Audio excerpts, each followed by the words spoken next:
Halo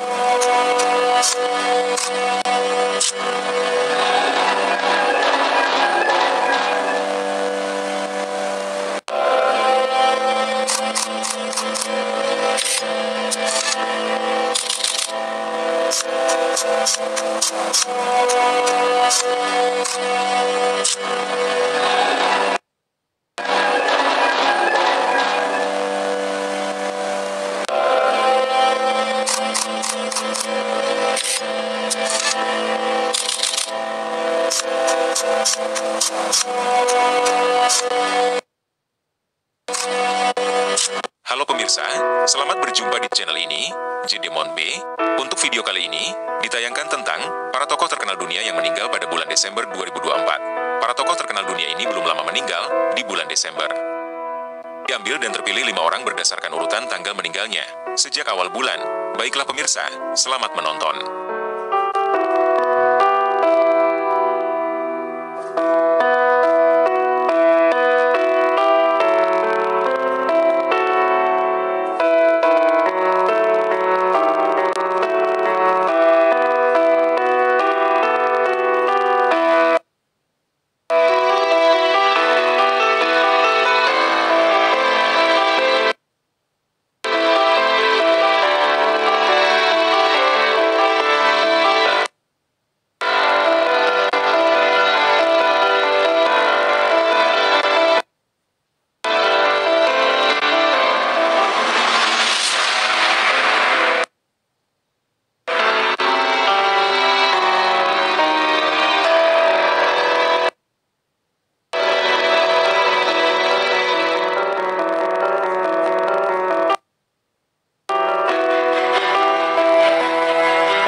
Baiklah pemirsa, inilah kelima tokoh terkenal yang dipilih, yang meninggal bulan Desember 2024. 1. Neil Fraser.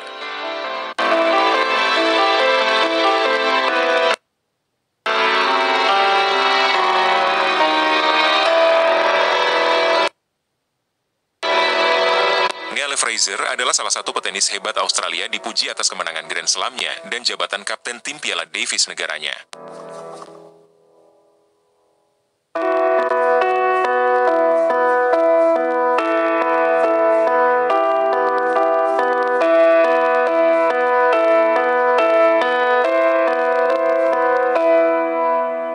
Neil Fraser, ikon tenis Australia yang merupakan orang terakhir yang memenangkan gelar tunggal, ganda, dan ganda campuran dalam satu Grand Slam, telah meninggal dunia pada usia 91 tahun, tenis Australia mengumumkan pada hari Selasa, 3 Desember lalu.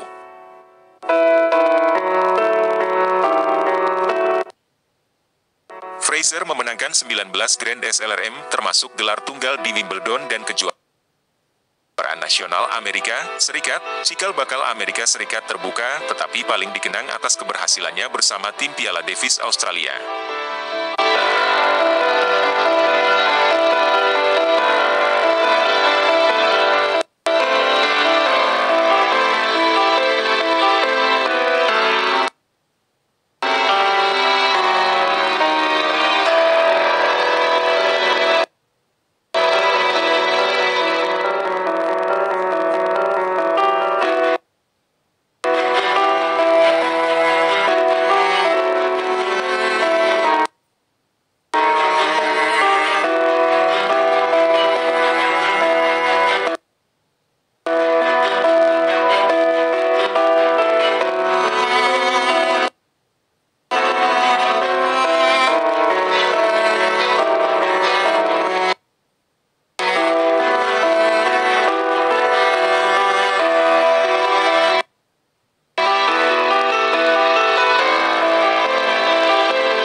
lucky. I always believed in when one door shuts, another one will open. And I found that right throughout life. But tennis was always in the house. He had probably one of the best left-handed serves in the game. And he was a general on the court. He taught me a great deal of doubles. I was pretty friendly with Lou Hode, and Lou said, Fraser has the best serve in the world. Knowing that I had a great love of Davis Cup, Hopman sort of entrusted me with the singles band to win. There's not much better things can happen, even though I won Wimbledon next year, but that's a personal thing. But this was winning for my country, my teammates, my parents and myself. Little did I know that I'd become Davis Cup captain and for 24 years, so became my life. One of the best Davis Cup captains of all time as he took over from Harry Hopman. I managed to assemble probably the greatest Davis Cup team that Australia's ever produced.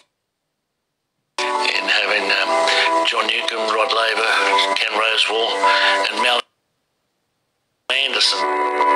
He really imbued the spirit of Davis Cup, what it meant. He was direct link to Harry Hopman, who'd been a direct link to Sir Norman Brooks, and so there was this great sort of history and tradition, and this is how we do it. You know, he was almost like my second dad in a way. Fraser was always there to help. He was authoritarian in a way, but he was one of the boys, and as I say, he seemed to get the best out of everybody. More of a tactician than a technical coach, and good with people. I've had an incredible career.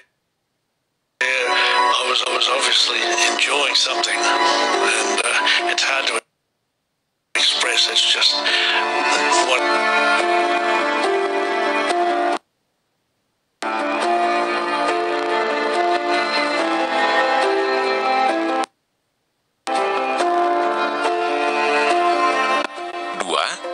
Alvarez.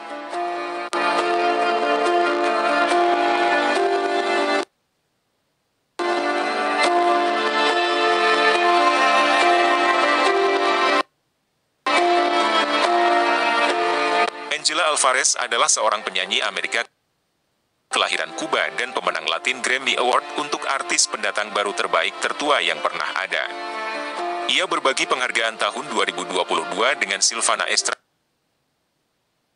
di Latin Grammy Awards tahunan ke-23.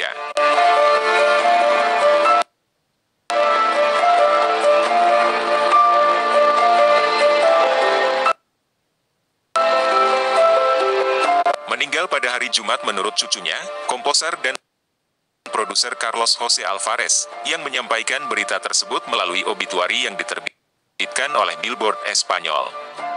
Ia meninggal pada usia 97 tahun.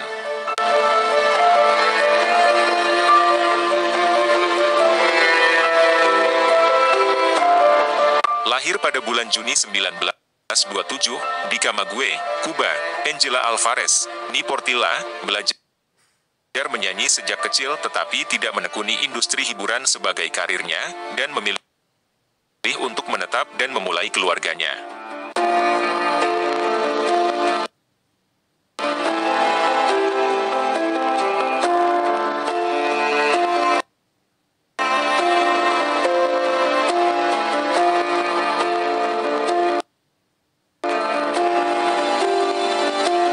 Setelah bertahun-tahun, Jose Alvarez melanjutkan karirnya dengan memproduksi dan merilis musik neneknya yang belum dipublikasikan, yang menghasilkan album debutnya pada tahun 2021 dengan judul yang sama dan sebuah film dokumenter yang menyertainya.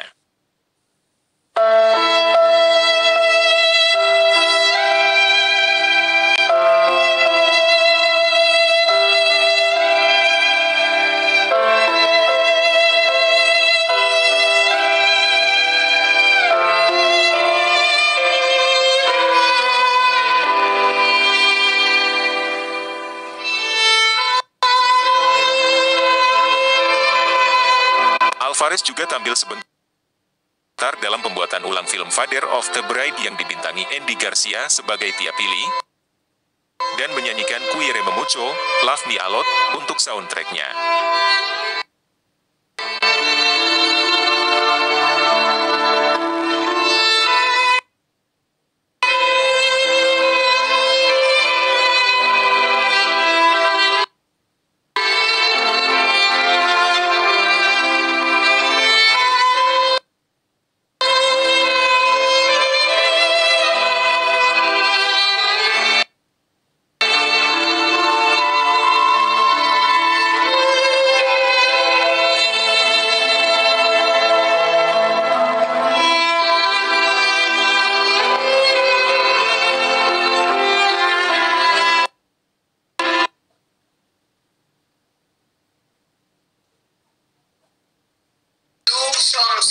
You don't have to think in how old are you.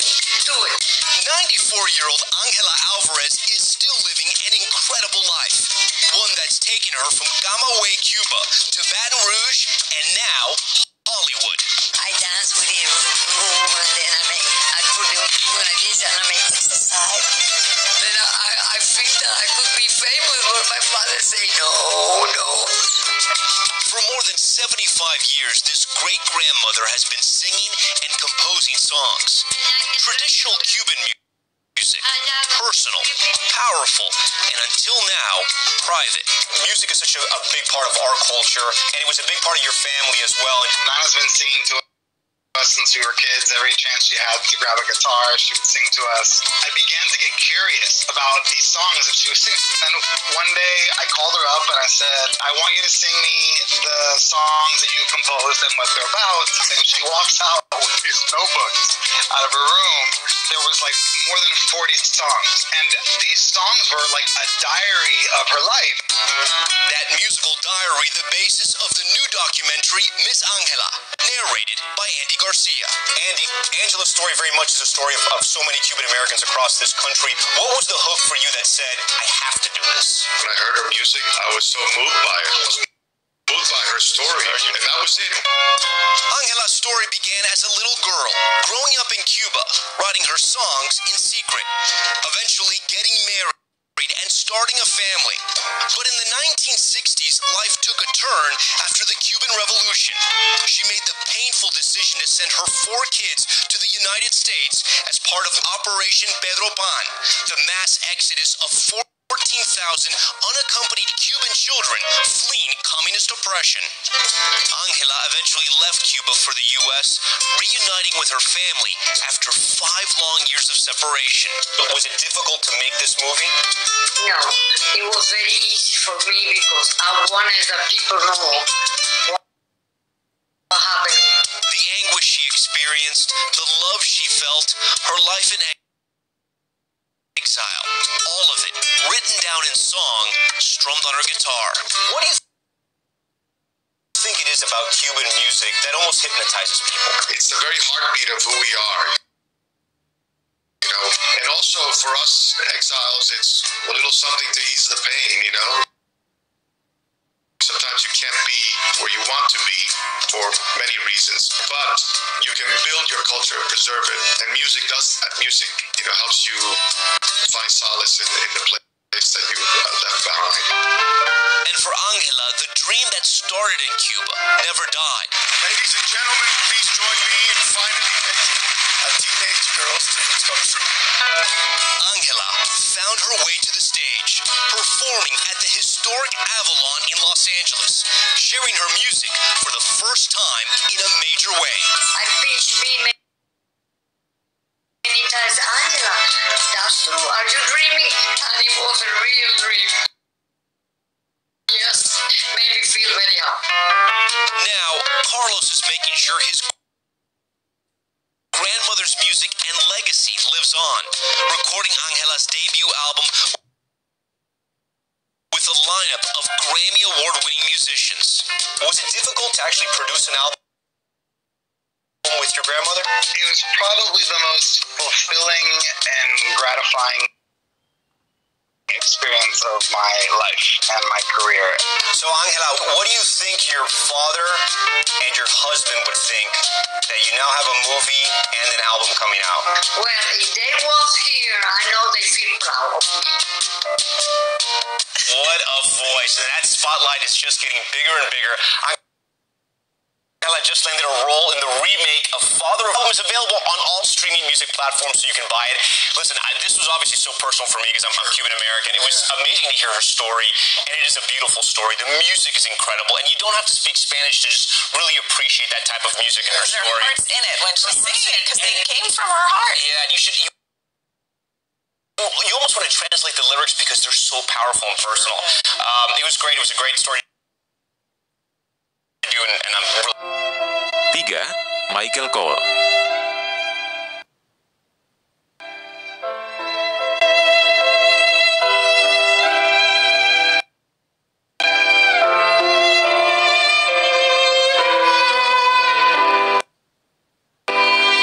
Michael Cole adalah seorang aktor Amerika yang terkenal karena perannya sebagai Pete Koran dalam drama kriminal televisi The Mod Squad 1968-1973.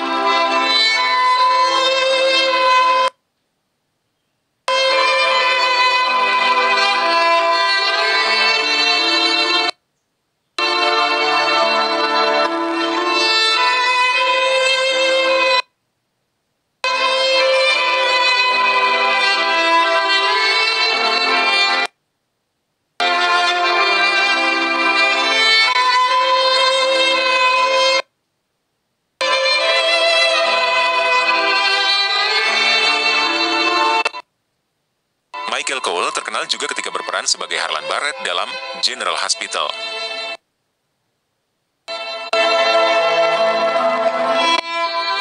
Michael Cole meninggal pada hari Selasa di sebuah pusat medis di Los Angeles. Ia berusia 84 tahun. Kematiannya dikonfirmasi oleh perwakilannya, Rachel Harris.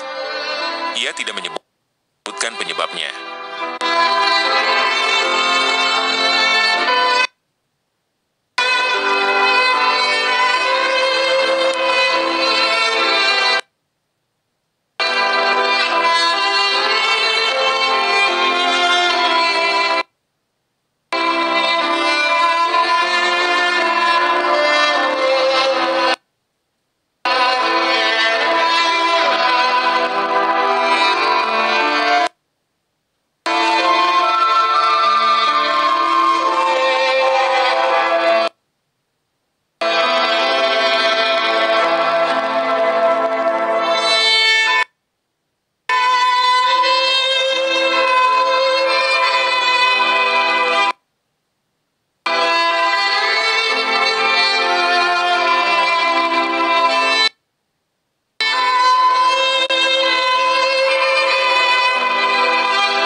Yes, I ate.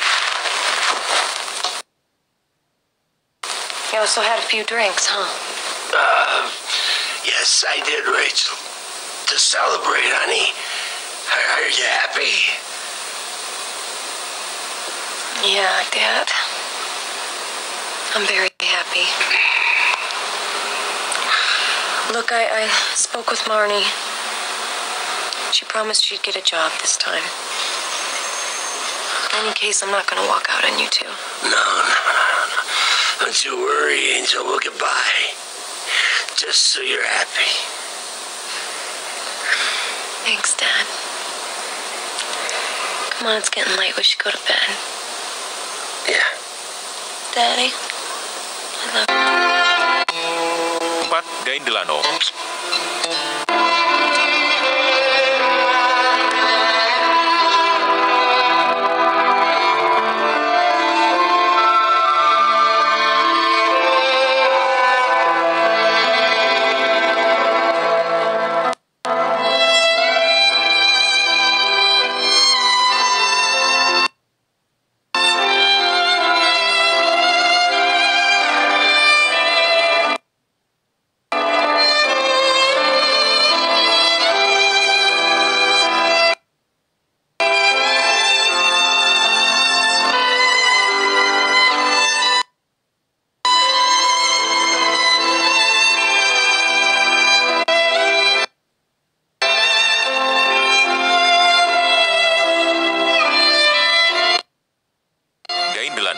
adalah seorang aktris karakter Amerika.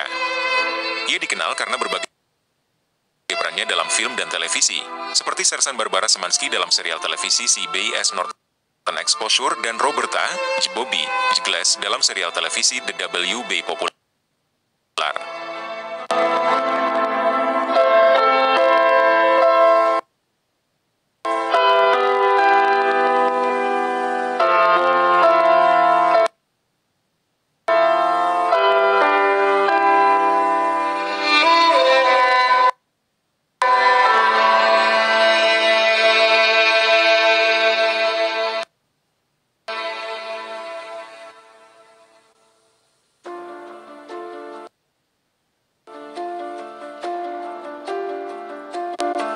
Meninggal karena kanker di rumahnya di Los Angeles pada tanggal 13 Desember 2024 pada usia 67 tahun.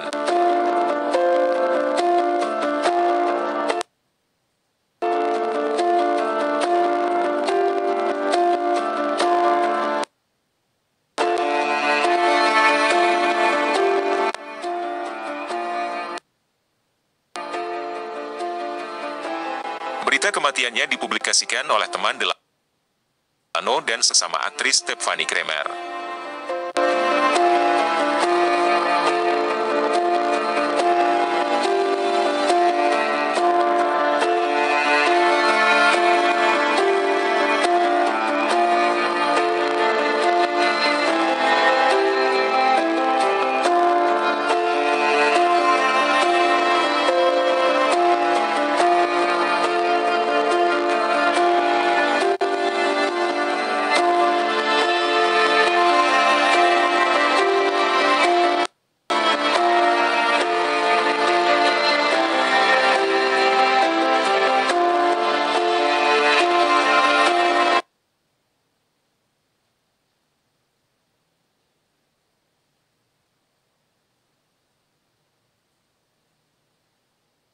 I've watched your career from American Academy of Dramatic Arts. Just all the different things you've done. It's been amazing. Thanks, babe. I mean, did you ever think you would be this working actress? I mean, what did you think of the journey you've gone on, honestly?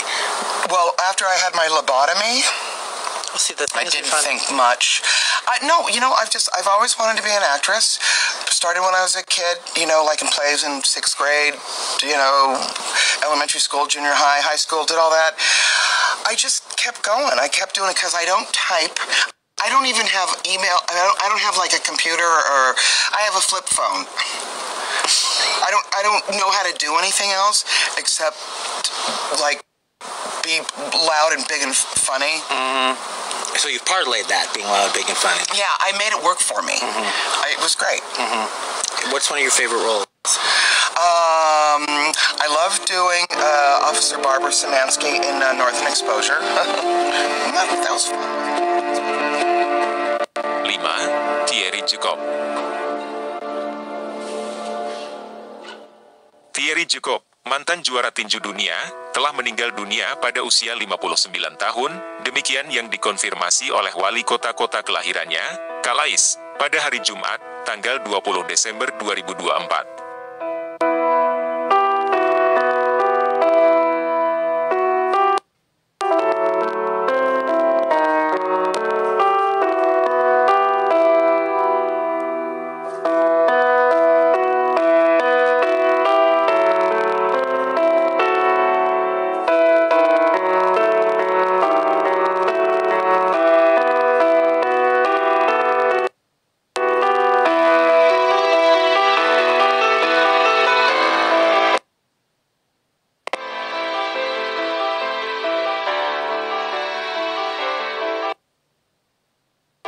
Berita duka ini dibagikan oleh Natasha Bouchard, wali kota Calais, yang mengungkapkan kesedihannya di Facebook, dengan mengatakan, "Kita mengawali hari ini dengan berita duka.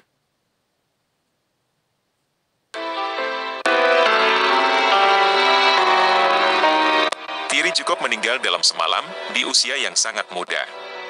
Meninggalnya dia membuat masyarakat setempat dan dunia tinju berduka."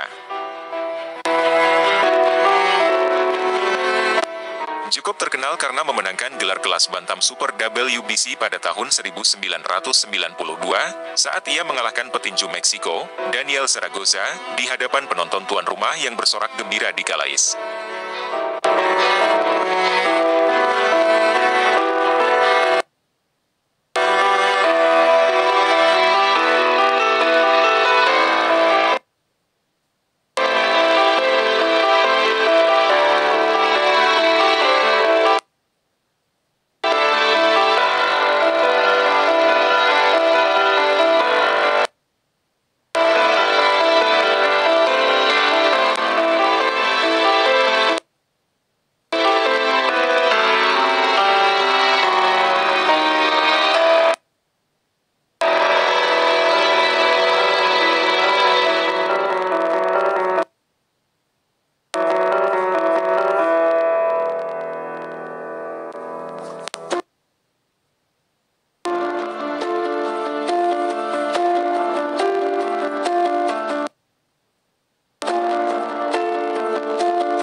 To claw back what might be a narrow points disadvantage at this stage.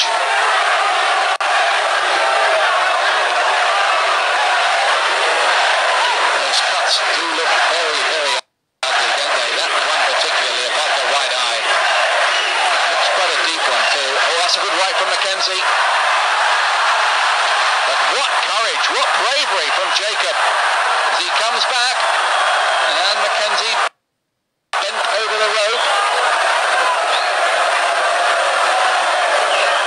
And Mackenzie must have thought a round or two ago that he was in control, boxing neatly, but now Jacob really starting to trade with him again and starting to let go with the punches, and Mackenzie being caught to the head and not now too much coming back from the British boxer, so this is a turnaround.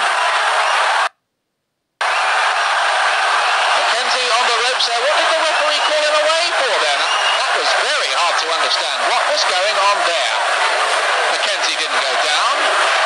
Well, there's no doubt about it. Jacob should have been allowed to continue with the assault there. Very, very strange. So Jacob getting a sneak little punch there. This referee actually is a little bit fussy. Too fussy. Good work again. Crashing right from Jacob. Then another one. Big round for him. Best yet for the Frenchman.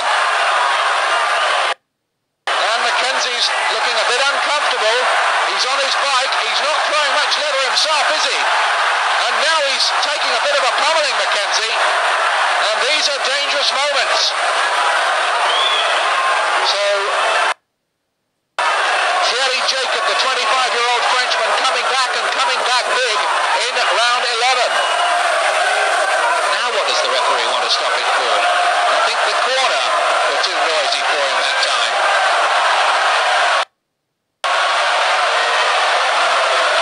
Jacob's playing it there, but a showboating from him. Oh, and then digging in the left, catching Mackenzie on the way in. He kind of invited Mackenzie in and hit him with a very good left as he took up that invitation. Jacob looks a far more confident fighter now. Astonishing turnaround in the last couple of rounds.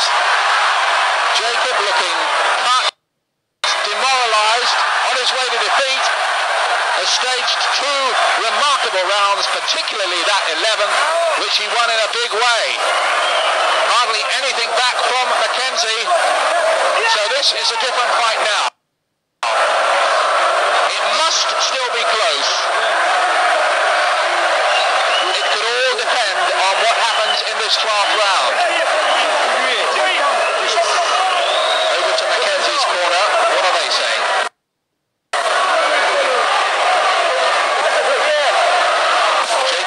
just standing in the corner.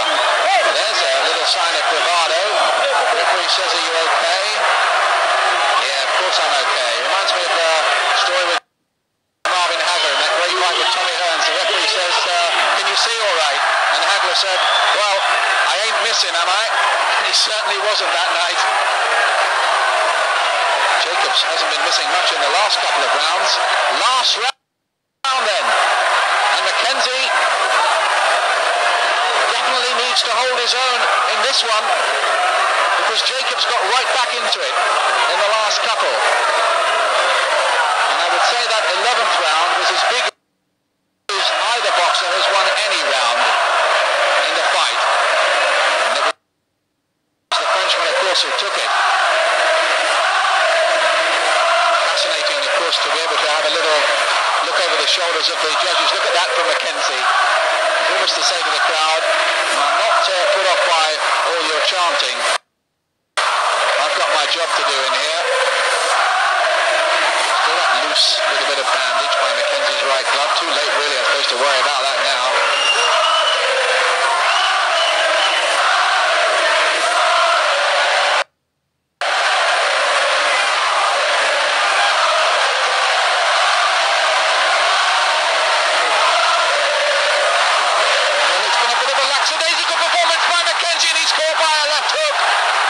Saying he'd lost his way in the last couple of rounds. Now that could be vital. He goes down from a left hook in the final round. He'd been tying a bit down the home straight. Now that may have a decisive effect on the scoring, because it may mean that this last round will be scored 10 points to 8 to Jacob, which is the effect of winning 2 rounds in 1. Because usually rounds are scored 10 points to the winner, 9 to the loser. Well, that's a bonus for Jacob.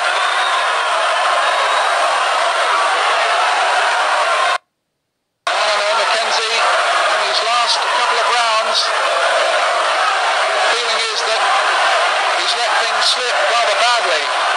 He's not thrown out very much at all himself, and starting to look a little bit bemused in there.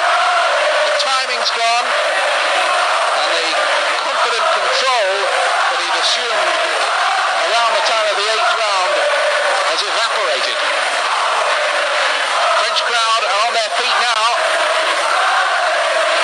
And, I don't know, maybe brave judges who fight against him in his hometown in this situation.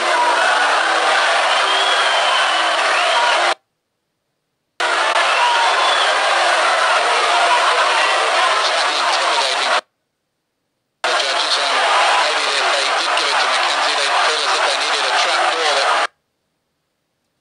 took them into a tunnel that led up in Tristan da Cunha or something like that. There goes the bell to end it. Jacob obviously feels he's got the decision, throws his arms up. Mackenzie goes into no such bravado, and the decisive moment in that fight may well have come in this last round. Now have a look at this again. Closest fight going into the 12th round. That left hook, and down goes Mackenzie, and that round I think would have had to be scored 10 points to 8 to Jacob. Now let's hear the decision. 118 to 113 to Jacob is the first scoring.